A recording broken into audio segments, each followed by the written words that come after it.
Selections from Montgomery Boycott by Coretta Scott King. Of all the facets of segregation in Montgomery, the most degrading were the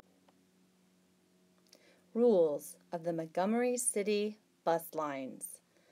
This northern-owned corporation outdid the South itself. Although 70% of its passengers were black, it treated them like cattle.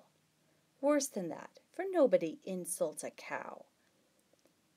The first seats on all buses were reserved for whites, even if they were unoccupied and the rear seats crowded. Negroes would have to stand at the back in case some whites might get aboard. And if the front seats happened to be occupied and more white people boarded the bus, black people seated in the rear were forced to get up and give them their seats. Furthermore, I don't think Northerners ever realized this. Negroes had to pay their fares at the back of the bus, get off, and walk to the rear door to board again. Sometimes the bus would drive off without them after they had paid their fare. This would happen to elderly people or pregnant women in bad weather or good, and was considered a great joke by the drivers. Frequently, the white bus drivers abused their passengers, called them the N-word, black cows, or black apes. Imagine what it was like, for example, for a black man to get on a bus with his son and be subjected to such treatment. Martin came home late Sunday night and began to read the morning paper. The long articles about the proposed boycott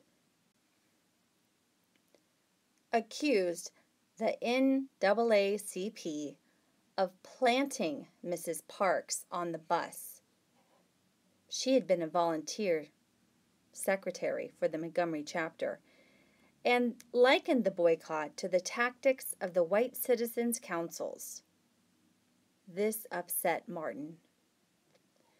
That awesome conscience of his began to gnaw at him, and he wondered if he were doing the right thing.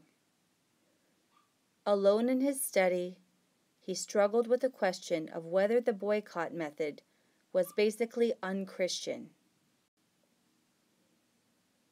Certainly, it could be used for unethical ends, but as he said, we were using it to give birth to freedom and to urge men to comply with the law of the land. Our concern was not to put the bus company out of business, but to put justice in business. He recalled Thoreau's words, "We can no longer lend our cooperation to an evil system." And he thought, he who accepts evil without protesting against it is really cooperating with it. Later, Martin wrote, "From this moment on, I conceived of our movement as an act of massive non-cooperation. From then on, I rarely used the word boycott."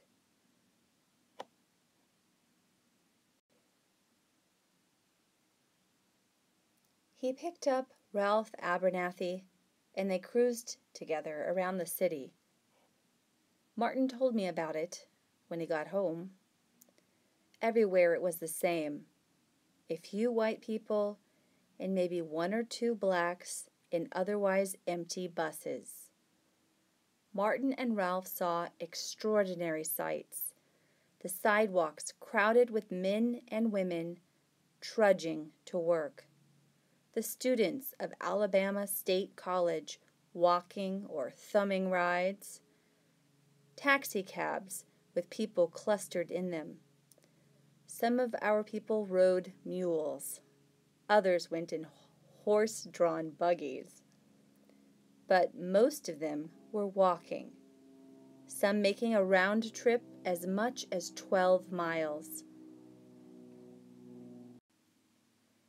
Martin later wrote, "As I watched them, I knew that there is nothing more majestic than the determined courage of individuals willing to suffer and sacrifice for their freedom and dignity." Martin rushed off again at 9 o'clock that morning to attend the trial of Mrs. Parks. She was convicted of disobeying the city's segregation ordinance and fined $10 and costs. Her young attorney, Fred D. Gray, filed an appeal. It was one of the first clear-cut cases of a Negro being convicted of disobeying the segregation laws. Usually the charge was disorderly conduct or some such thing. Fear was an invisible presence at the meeting, along with courage and hope.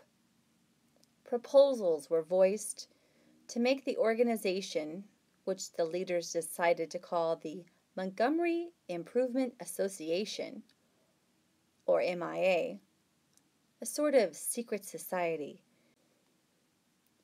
Because if no names were mentioned, it would be safer for the leaders.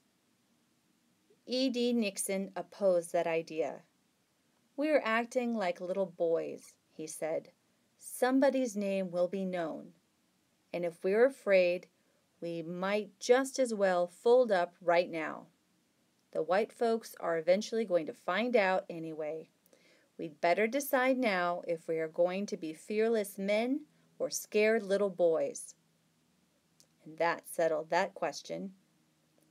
It was also decided that the protest would continue until certain demands were met. Ralph Abernathy was made chairman of the committee to draw up the demands. Martin came home at 6 o'clock. He said later he was nervous about telling me he had accepted the presidency of the protest movement, but he need not have worried, because I sincerely meant what I said when I told him that night, "You know that whatever you do, you have my backing."